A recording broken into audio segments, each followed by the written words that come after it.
Specifically, how do you propose we address the illegal alien problem in the United States? You have at least a minute.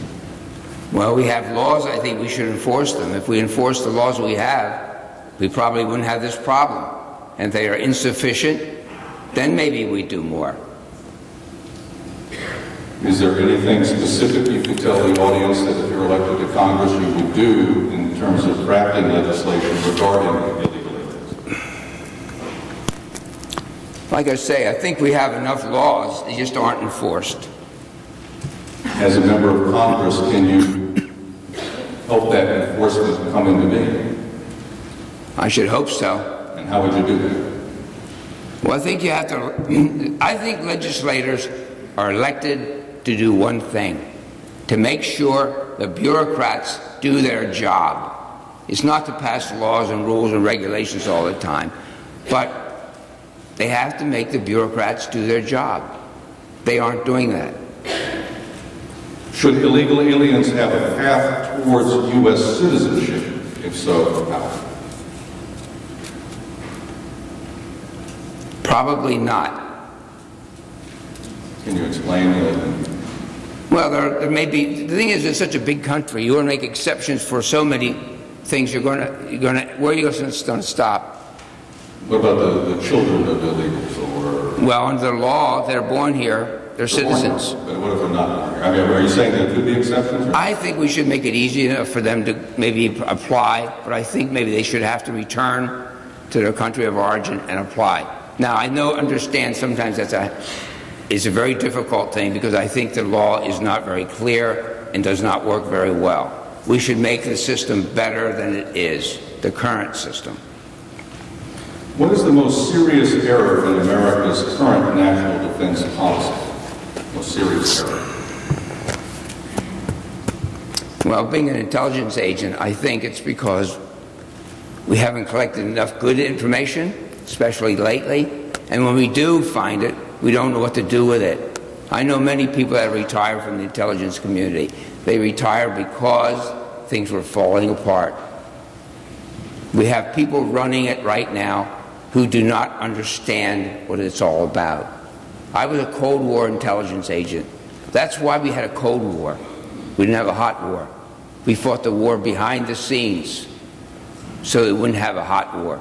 Today, a lot of people think armed war is the only solution.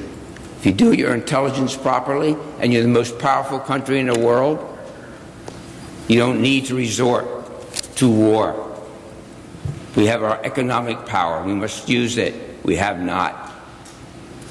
Just a quick follow-up on that. The President, in his report this week, said, paraphrasing his postal quote, that they're going to issue guidance to intelligence officials to pass along information in a timely manner.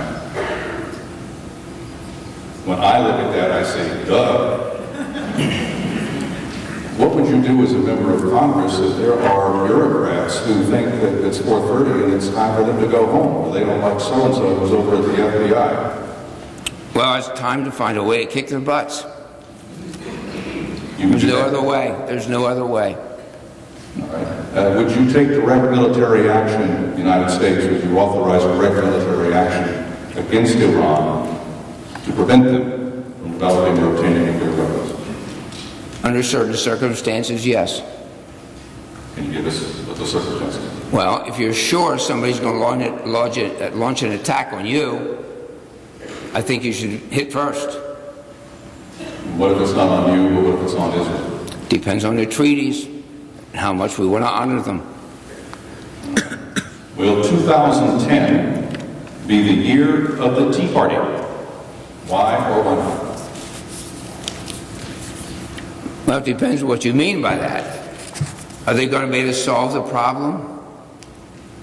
It's going to be very difficult because the political situation and the political system is under control. You have no power. In fact, your being here tonight and my being here is probably a waste of time. The party bosses have already picked the candidate for this district. They're picking them all across the state. They are making the decisions. You will have nothing to say about it. unless you get really active right now and go to where the committee people are. Do you know your committeemen? Any committee people here? There's a few here, 4 or 5. You think those 4 or 5 can influence 500 other committee people to do the right thing and vote for the right candidate and oppose the political boss? You have 15 seconds. I'm afraid you can't, but I hope you try. That's the only way. The decisions have been made. They always endorse a candidate. Endorsing a candidate is paramount to anointing him. There may not be any competition in the primary. And if so, the party as it stands will run over everybody else unless you make your voices heard to the right people, the people who can make a decision but never do, the committee people. They do what the bosses tell them. Thank you. Keep in mind that the candidate has already been chosen and he's not here tonight. Thank you. Lingenfelter.